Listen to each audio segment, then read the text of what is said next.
happens is that Moshe Rabbeinu davens to HaKadosh Baruch Hu that he should make us a very special kind of a miracle. Right. That the ground should open up, and that all these people should fall into the ground, and then the ground should close up again without any sign of it ever having happened. Right. What he's trying to do is he's trying to show that Korach has lost his connection entirely to the Jewish nation. Right. And we saw that 250 followers, they died in a slightly different way. Korach and his and Datan V'Aviram, they died that way.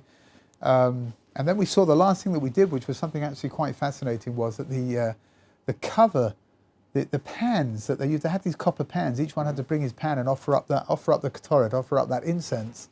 And there were 250 pans over there, and those pans were taken, and they were used. They were not bashed. What's the word when you flattened?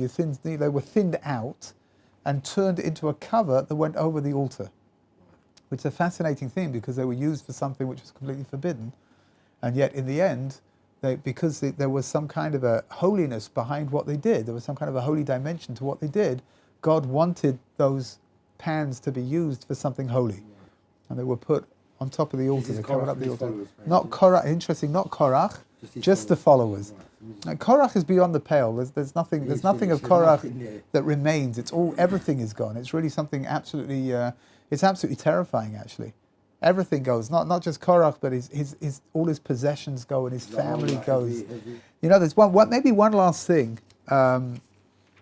Before we kick back into where we got to, which I should have mentioned yesterday, but maybe in your honor, I guess it didn't get mentioned, right? It says like this: there's a fascinating narrative inside of Chazal, inside of the sages, where they say like this: Moshe Rabbeinu came to Korach, right? He actually walked to Korach's tent to try to convince him not to do what he was doing. So he was trying to help him right up to the end. He was trying to get Korach out of the pickle that he got himself into, right? And Moshe, with his incredible humbleness, instead of sort of turning around and saying, "Listen, you know, I'm in charge, and you need to come to me," right? He goes off to Korach, who's turned into his arch enemy over here, and he wants to convince him that, you know, don't do this. And it says that some of Korach's children, his sons, were sitting together with Korach in the tent, and they see Moshe Rabbeinu appearing. Now, there's a halacha that when your rabbi appears, you need to stand up. But there's a different halacha, which when the greatest rabbi of the generation appears, you've got to, how does it work? When your rabbi turns up, you've got to stand up when he comes close to you. When a big rabbi turns up, you've got to stand up immediately, the minute you see him, right? So they're sitting over there with their father in the tent, and they look out the door and they see Moshe's, you know, on his way. Now, they don't know what to do. Because on the one hand, you know, Korach is in the middle of this incredibly intense disagreement with Moshe, and he's decided that Moshe Rabbeinu is not fitting to be the leader of the Jewish people anymore. And if they stand up, that will cause their father tremendous anguish. Now, there's a mitzvah, kibbud av v'eim, right, to honor your parents. You're not supposed to cause your parents anguish. Right, exactly. On the other hand, they say Moshe Rabbeinu is the leader of the Jewish people. They have to stand up. And they don't know what they're supposed to do. They should stand up. They shouldn't stand up. In the end, they did stand up, despite the fact that they knew that it was going to bother their father. And they still wasn't saved, no? Oh, so it says the ones that stood up were saved. Interestingly enough, right? Which means that even though Korach and everything that Korach stood for ultimately disappeared, nevertheless, the sons of Korach, they really were his closest followers. They really were. Yeah, because they showed Moshe Rabbeinu the proper respect. So they were saved, which means it's interesting, like an interesting dimension over here. What it is, you would imagine. I don't know. I would imagine that in order to be saved from something that Korach set into place, it would have to be something very, very significant. You know, you'd have to do some kind of enormous act of tshuva, of atonement, right, in order to undo what's been done. It sounds like a very insignificant thing. It's quite significant, though. They were showing respect to Hashem and Moshe Rabbeinu. I mean, yeah, I think you're right. Of course you're right, because they were saved, right? But the thing is like this. If I were to ask you, what do you imagine that the children of Korach have to do in order to save themselves? None of us would come up with the idea, well, they just have to stand up. When Moshe comes, they should stand up. we'd go through some kind of a whole complicated atonement process, and they should repent, and they should bring this, and they should do that, and right. But none of us would come up with something as simplistic as standing up in front of Moshe Rabbeinu. And yet, what do we see from it? It's the most incredible little lesson, if you ask me, is that we have no idea what our actions, what the spiritual repercussions of our actions are. We really have no idea. And it could be something as seemingly insignificant as standing up for somebody, which makes enormous ripples in the spiritual world, right? And it could be something enormous which doesn't make very much of a dent at all, because, I don't know, HaKadosh Baruch Hu's way of measuring things, again, it's clear from the way that the narrative is described that they're going through a very, it's like a very intense argument with themselves about whether they should or whether they shouldn't. It's hard to make that decision. How did it say how Korach reacted? No, doesn't say at all. No, interesting. But that's what kept them alive. And sometimes just the little things that keep a person alive. Do they show up again? I mean, They don't show up again here in the Chumash, no. At all? But no. But we do know, for example, that Shmuel, the prophet Samuel, is a descendant of Korach. Which means that somewhere along the line, I mean, I don't want to go into all of the details, but that's one of the reasons, one of the things that Rashi cites the sages are saying, Ma Rash, what on earth got into Korach that he thought that he was going to, take over from Aaron and Cohen, and he thought that he was better than Moshe. So it says, because he saw in the future, he had a little nevu, he saw in the future that Shmuel was going to come out of him. Yeah. Korach, yeah. So he had prophecies of sorts as well, yeah? Yeah, he was imbued with some kind of Very learned memory, wasn't he? Oh, So he was worse indiscretion. You have to understand, Korach's not coming out of nowhere. Korach's, what do you want to call it? Korach's claim is a perfectly logical, rational claim. Yeah, so he was like a big tzaddik before. He was a tremendous Talmid Chacham. His pedigree was impeccable. He was closer in the pecking order. He was actually closer to the top than Moshe was. Yeah. So why do you think he allowed his Yetzer Hara to make such a bad affair as what he done? Well, you don't have to ask me that. We all know, right? Yeah, the Yetzer Hara is very smart. Yeah, give him his ego. Yetzer Hara is right. They're just stoking him up a little bit, and giving a little bit of this, and a small slight becomes a big slight, and all of a sudden, for sure. The Mishnah in Pirkei Avot says that a kavod v'kina v'ta'ava motzin es ha'odem min ha'olam. There are three things which take a person out of the world, right?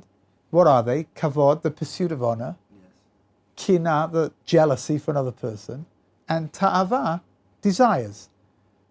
Motzin es ha'odem min ha'olam. It takes a person out of the world. So most people say that most of the Mefarshim say that it's talking about taking a person out of the next world. Yeah. And a person who lives in a world, a person who lives in a state of one of those things, he doesn't have a place in the world to come. The Sfas Emes, the second Ger Rebbe, has a very interesting approach. He says, no, motzin es ha'odem min ha'olam hazeh. A person who is consumed with one of those things is not. They don't live here in this world together with everybody else. They are incapable of getting any enjoyment or benefit from the world. Because they're consumed by desires for the physical. They've got desires for the physical, or they've got desires for honor, or they're jealous of what somebody else has got, and they have no quality of life whatsoever. Is that their reward? The way they're living, is that deemed to be their? Is that their reward? Is there no longer the world to come to them? Is it like? You know what? I mean, presumably, I don't know how it works exactly. I really don't. Do they have something in the world to come? I mean, you know what? Part of me hopes they very much do, because they don't have very much in this world, right? When they're not getting any enjoyment over here. They're busy looking over their shoulder the whole time to see what this one's got and what that one's got and why they don't have it. And presumably, they're going to be clocking up all kinds of different mitzvahs, and they're going to be doing all kinds of things that are getting spiritual reward. They are accruing spiritual reward. Where's it going? I don't know. I mean, I hope they're getting it at some point. I really do. I heard an interesting concept that there's like levels of heaven, and the more righteous you are, then you will dwell like closer to the top of Hashem is. But the more less righteous you are, you won't be able to dwell near the good. It says that the more righteous you are, the closer to the throne of God you're going to be. Yeah. Right now, again, the problem over here, the biggest problem over here, is that we don't know how to define righteous. To put things into perspective, HaKadosh Baruch Hu is going to judge each person according to who they are and where they come from and what they've done.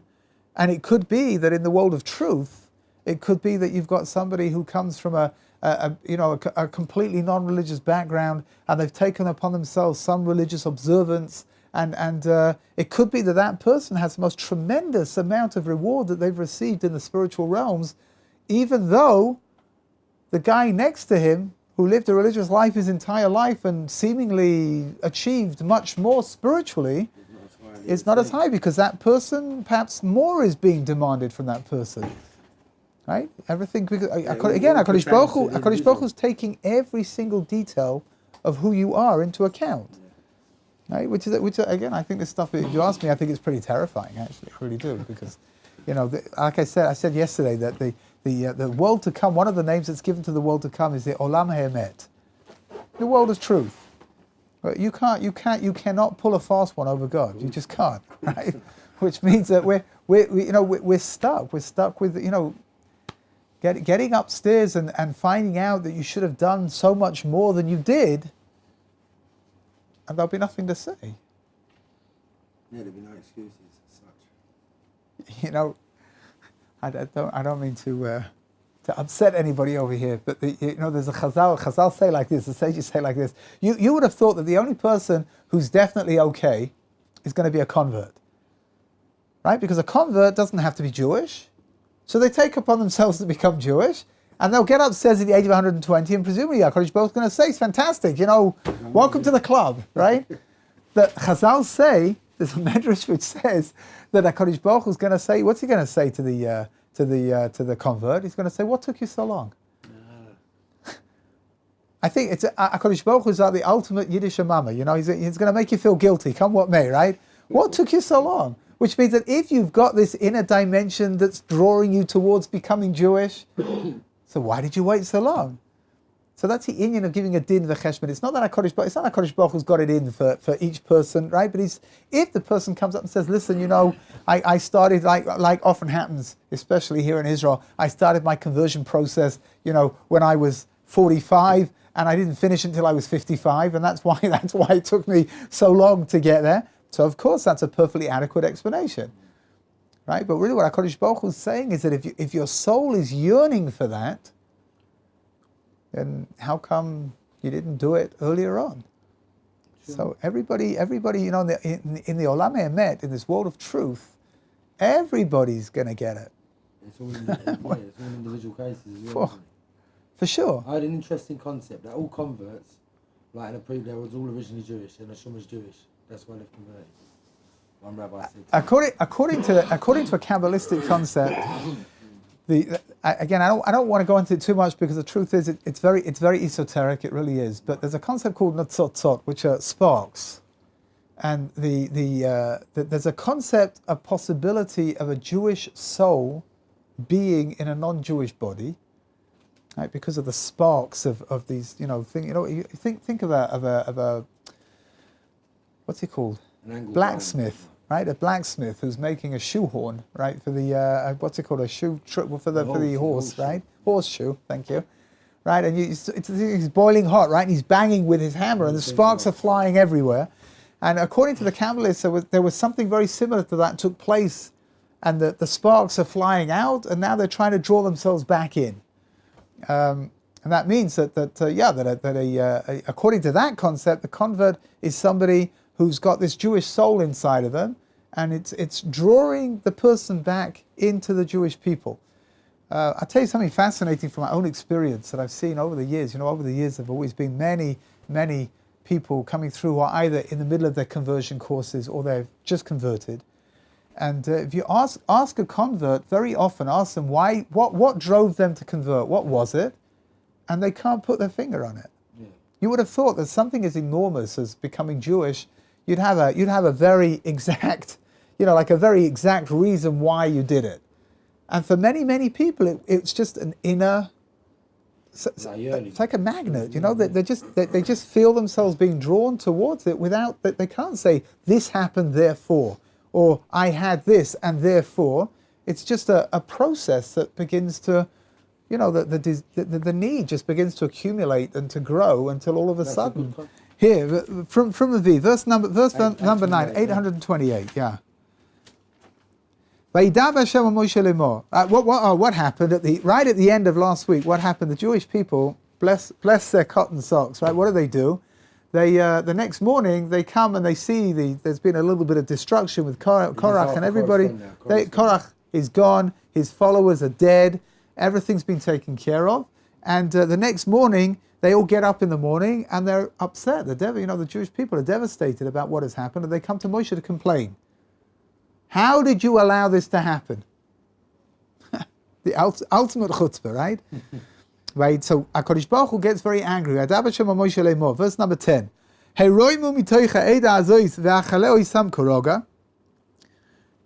Separate yourselves from them, and I'm going to destroy them in an instant. And they fall on their faces. Moshe and Aaron, they fall on their faces in order to pray to God. This is after Korach, right? So the ones that complain, Hashem said, distance yourself from them and I'm going to destroy them as well. Yes. Right? Now, there's a very obvious question over here, which is, why do they have to distance themselves? We have to work on the premise that HaKadosh Baruch Hu can do anything, right? So HaKadosh Baruch Hu is perfectly capable of destroying everybody there and leaving certain individuals alive. That's obviously not a problem, right? However, he's going to get rid of them, yeah? And yet that's what he tells them to do. So there's an immediate reaction, Vayiplu al paneim, and they fall on their faces in order to start davening, in order to try to save the Jewish people, because Moshe understands that very, very well. He understands that if God's telling him to move away, and only when he moves away can he begin the process of destruction, that Moshe is now required to pray, to intercede for the Jewish people. Did Aaron pray with Moshe? Yeah, here, let's have a look and see. Vayomer Moshe al Aaron, what do they do? Kach es hamachta v'sein aleh eish me'al hamizbeach v'sim ketoris v'hoylech meheir al ha'eda v'chaper alehem. So Moshe Rabbeinu comes up with this revolutionary idea. In a minute we'll talk about where he got it from. He comes up with this absolutely revolutionary idea. He tells Aaron to take his pan, to fill it with fire, and to fill it with ketoris, with incense, and to go to the Jewish people, go walk around the Jewish people. Now, that is completely forbidden. The ketoris can only remain in one place. The incense can only remain in one place, and it's got to be on the mizbeach, on the altar, and it's completely forbidden to take it from there anywhere else. And yet that's what Moshe tells him to do. Why? Ki yatsa ketzef milifnei Hashem echel hanogef. And HaKadosh Baruch Hu, because HaKadosh Baruch Hu was angry, he started, there's some kind of a plague that has begun, and everybody's now in the process of either catching the plague, they've caught the plague. Right. Says in the Medrash that Aaron says to Moshe, but it's forbidden.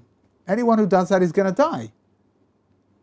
And Moshe Rabbeinu says, I'm telling you what to do. This is Pikuach. There's nothing to talk about right now. Just go and do it. We'll discuss it afterwards.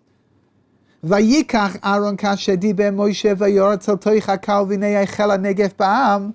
So Aaron does exactly that. He goes and he takes the pan and he fills it with fire and he fills it with the incense, right? And he goes off to the people. And the ketoris, this incense, this smell, is going to serve as an atonement for the people. And he stood between the dead and the living, because some people had already died from the plague. And the plague ends, right, because of what they've done. I wasn't Hashem annoyed that they've done something else. Hold on a second, we're going to get there. Let's just finish up the little bit and we'll work it out. 14,000, listen to this, 14,700 people died. Wow. It's a lot of people.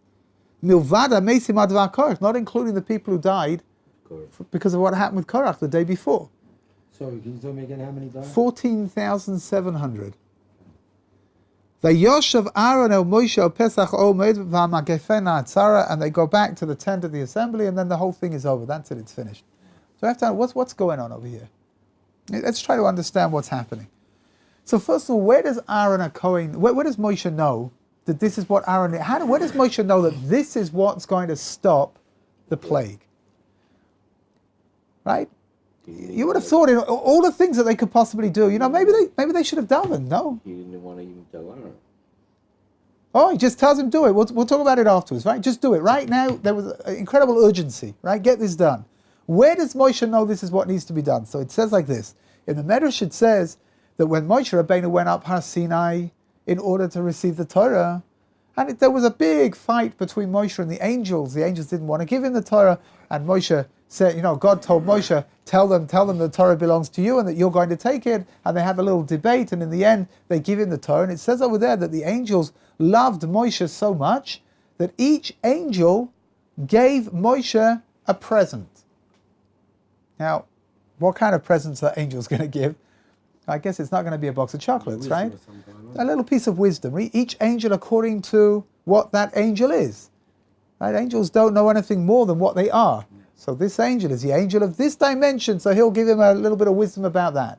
It says that the Malach HaMovis, the angel of death, came to Moshe and told him that the Ketores, the incense, can save life. Didn't tell him more than that. Didn't tell him what needs to be done. He just told him that the Ketores, the incense, has got some incredible dimension to it, which gives it. It's like the Samachayim. It's the spice of life. So Moshe knows that somehow or other the Ketores is what's going to help over here. Right? Why should Aaron do it? Because Aaron is the high priest. Right? It's not Moshe's place to come and do this. Aaron is the one who deals with all of the dimensions of the worship within the tabernacle. Therefore, Aaron is the one that has to go and to walk around and to let the incense will push away the Malach HaMovis, that the angel of death will be pushed away from the smell of the Ketores. So at least now we understand why he did what he did. The question is why? Why the Ketores of all things? Why doesn't it say something else? I don't know. Why doesn't it say that Moshe Rabbeinu should walk around with his tefillin and that will make everybody well? Why doesn't it say that Moshe Rabbeinu should daven and tefillah is what's going to make everybody well? Why the Ketores? So the answer is actually something which we've come across in the past. Right? I think at the beginning of the week we spoke about this. The Ketores, according to the Arizal, the Ketores represents the Jewish people. Remember, it's comprised of different spices that have been. Even a bad smelling one, you put it in there. Oh, right. It comprises different spices that have been ground up entirely. You can't identify any one spice from any other spice. One of the spices smells terrible, but when you put it in together with everything else, it's got the most beautiful smell. Everything together. The idea is something. Cologne, really, isn't it? Huh? It's a bit like how they make cologne, all different spices and stuff. Yeah. But what's fascinating over here is that the Malach HaMovis is coming to Moshe and he's teaching him a little secret over here, which is what? Like we spoke about before, the Jewish people are comprised of everybody. There are righteous people in the Jewish people, and there are wicked people in the Jewish people, and there's everything else in between as well. And in a sense, listen to the symbolism is very clear over here. What's the symbolism?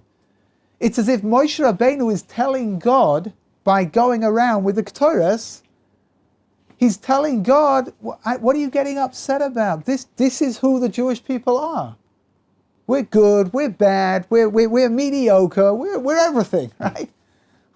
You hear the idea? And that's what's going to stop the plague, which means that God is coming and he's trying to he's so upset that he's going to get rid of the wicked people inside of the Jewish people. And Moshe Rabbeinu is telling God, but if you get rid of the wicked people, then that's not the Jewish people anymore. You're taking something out of the Jewish people. For sure.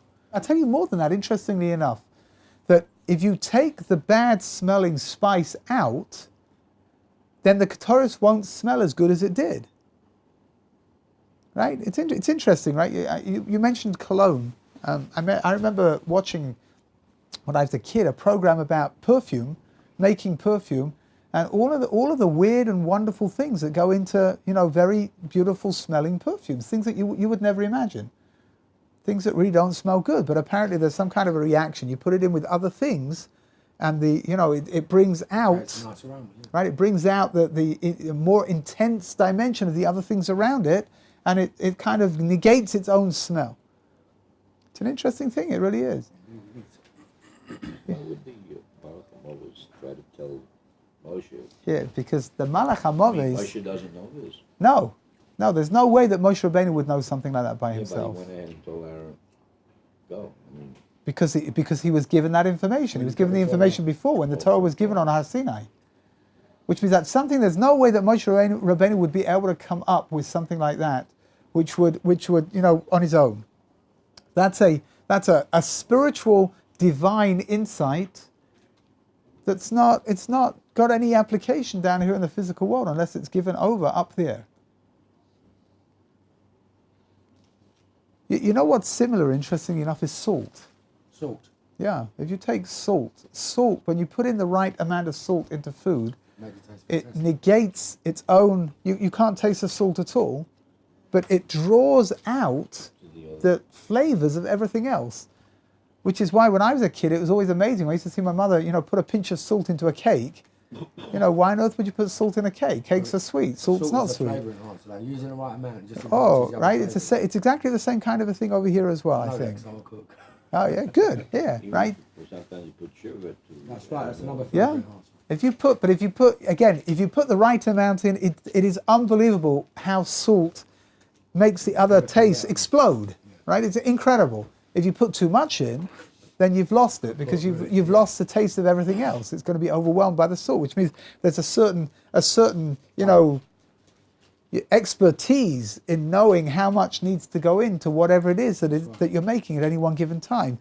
And in the incense, it's the same kind of an idea.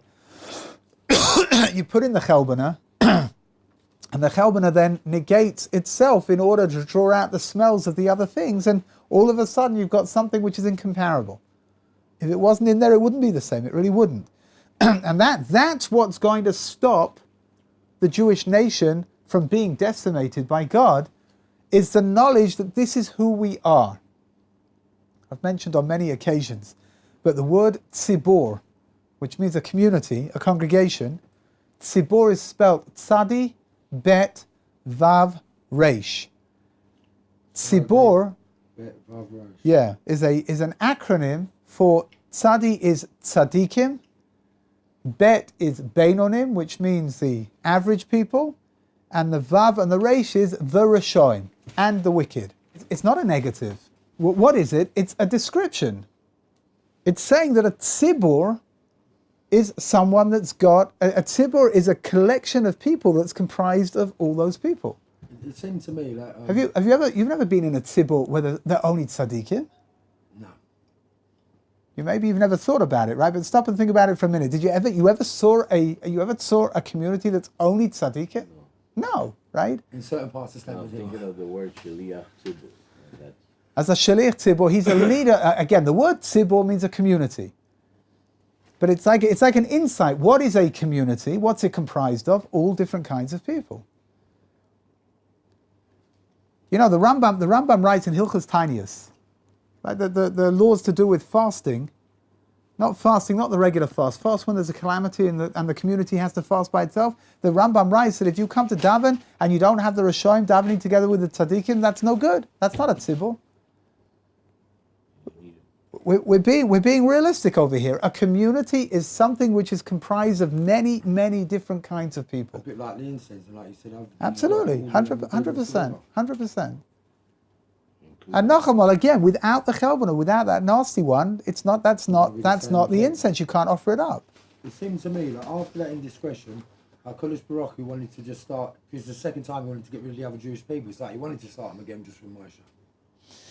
Like Moshe Rabbeinu is always going to go to bat for the Jewish people. Moshe Rabbeinu is there's never been a leader of that kind of caliber where he gives up everything of himself in order to... He's totally selfless, isn't he? Completely. I tell you, it's interesting, can anybody here describe Moshe Rabbeinu's personality?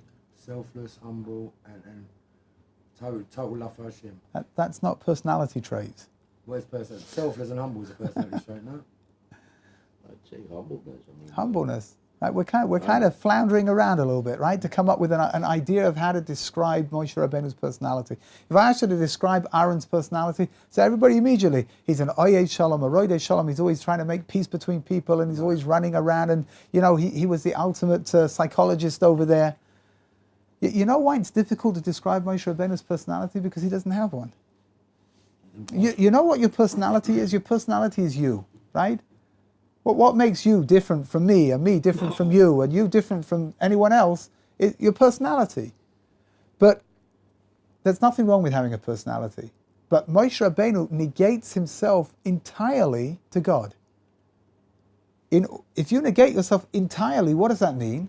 Every move is somebody like that. It's not me. It's nothing to do with me, right? I'm just doing what God wants me to do. It's as simple as that. Which means that Moshe Rabbeinu, if Moshe Rabbeinu would have had a personality, that would have meant that he was not completely dedicated to God.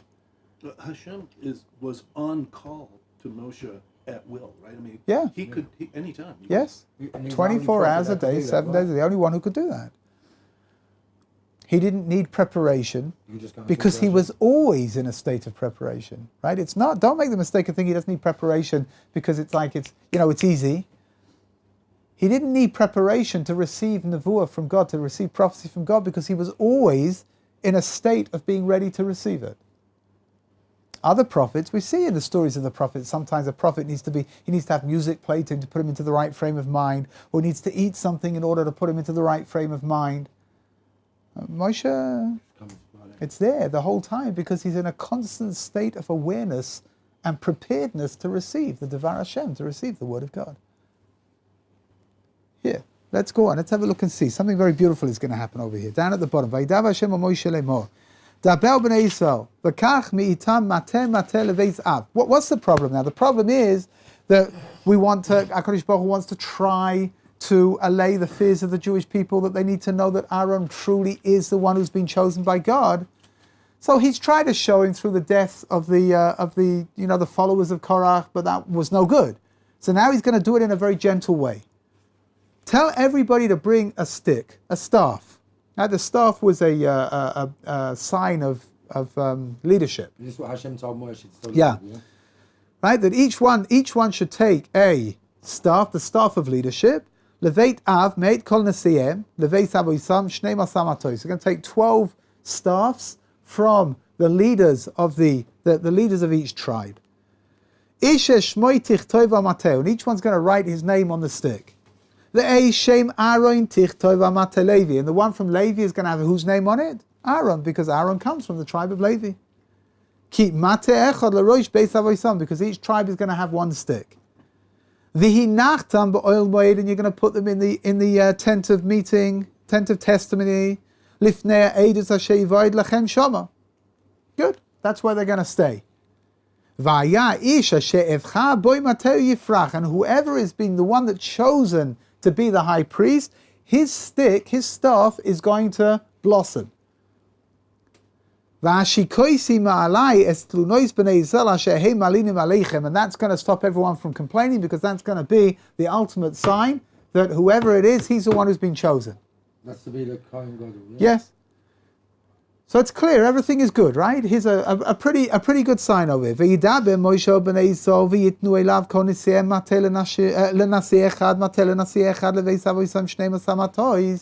So each one brings one stick, one for each tribe. And the stick of Aaron, the staff of Aaron, is together with everybody else's. No different from everybody else's stick. And he puts them in the tent of testimony, whatever you want to call it, the oil moed. On the next day,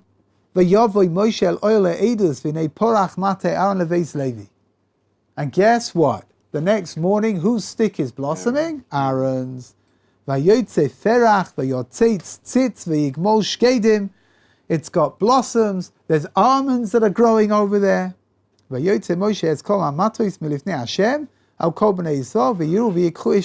comes and he brings them all out to show everybody their sticks, and each person takes his stick back, and off they go. Right? Everybody sees that Aaron was the one that was chosen. It's a very beautiful little thing over here. That's obviously directly from Hashem. Very, very difficult. I mean, you know what? Jewish people can argue with anything, right? But in theory, they can't argue. And something, I don't know if it's really relevant here, but almonds, I think in this area, aren't they the first? Yeah, very good. Ask the Mefarshim, why were the almonds chosen? Why out of all the things to grow, why almonds? So it says because almonds are the first things to grow, and they grow very quickly. Which means that a miracle's going to take place over here, but it's going to be a miracle which has got some kind of a basis in something logical. Yeah? It's usually the first bracha of the season. Of the. It's interesting. Tu B'Shvat, which is the watch it for the trees, the birthday for the trees, which is just after, comes after the middle of the winter. What makes Tu B'Shvat such a special day is that when you go out, you'll see that the only trees that are blossoming on Tu B'Shvat are the almond trees, which are very, very pretty, by the way. You know what almond blossom looks like? Very pretty, pink, very delicate. Yeah, They're not going to be blossoming anymore, but it's very, very pretty, very, very delicate. Almond trees are very, very delicate blossom. It's a hardy tree, but it's just a very beautiful, and it's like, that's it. You know that the winter's over halfway through, and you know that things are going to start growing now, and it's going to be, rejuvenation is taking place. It's a very exciting time, actually, Tu B'Shvat. Rav Moshe Sternbuch says like this. He says, if HaKadosh Baruch Hu is going to make this thing over here, he's going to make this little miracle, yeah? So why doesn't he just do it straight away? Why have they got to take their sticks and put them in the oil moed and then wait until the next morning and then come back and see what's going on? Just let it sprout immediately. To explain to Rav Moshe Sternbuch something very beautiful. He says, we're talking about spiritual things over here, right? Who's going to be the Kohen Gadol? In the world of spirituality, nothing happens immediately. Everything has a process. Everything takes time, right? In the world of spirituality, you've got to invest. That's what HaKadosh Baruch Hu is teaching over here. He's teaching the Jewish people that you've got to, take it the right way. Work on it. Work all the time on it to become bigger and better than you are right now. Why is Aaron HaKohen? I think there's a subliminal message over here. Why is Aaron HaKohen the high priest? Why is he the Kohen Gadol? Because he's the one who worked on himself the most in order to receive that position. One last idea, which I really think is very beautiful. Rav Zevin says like this. Look at the last verse number 24. So he takes them all out. Moshe takes all these sticks out. Oh, Kol Bnei Yisrael. Vayiru vayikhu ish mateu, and it says that each person, the owner of the staff, Vayiru, he went to look. Vayikhu, and he took it. Ish mateu, each person took his own staff. Says Rav Zevin. He says, well, it seems like a very superfluous piece of information over here. What we don't imagine they just left their sticks there. Obviously, somebody had to go pick them up. The Torah's not coming to. Torah's not like a storybook that's giving over a little bit of detail over here, because otherwise, we'll be missing a little bit of local color, right? But rather, he's saying something very fundamental over here. It says like this. He explains like this: Vayiru vayikhu ish mateu, that each person took his stick and showed it to the rest of his tribe. Which means that each person, each Nasi, each leader is prepared, he accepts 100% that his stick wasn't the one that blossomed. And not only does he accept it, but he goes out and shows his tribe that their tribe wasn't the one that was chosen. It's like an acceptance over here of the hierarchy. Everyone's now happy with what there is. So at last, they're more or less happy now. Yeah. Oh, we'll see Mitzvah Hashem tomorrow. We'll see they'll find something else to worry about instead. Why are they constant? I mean, after Korach and after everything. Rav Yehuda Segel says like this. It's a very important idea. Rav Yehuda Segel, the late Rosh Hashiva in Manchester, explains that you could read through the Chumash and you could imagine that, what was the word you used a couple of days ago? Ingrates, right? The Jewish ingrates. People are a bunch of ingrates. Where all we do is complain the whole way through, right? He says it's not true. He says we're in the desert for 40 years. We're in the desert. How many times we're complaining? 10, 15? Out of 40 years wandering around in the desert? Got to allow yourself to vent from time to time, right? It's true that when they complain, it normally spirals off into something very unhealthy. But the bottom line is that it's not the way that it sounds.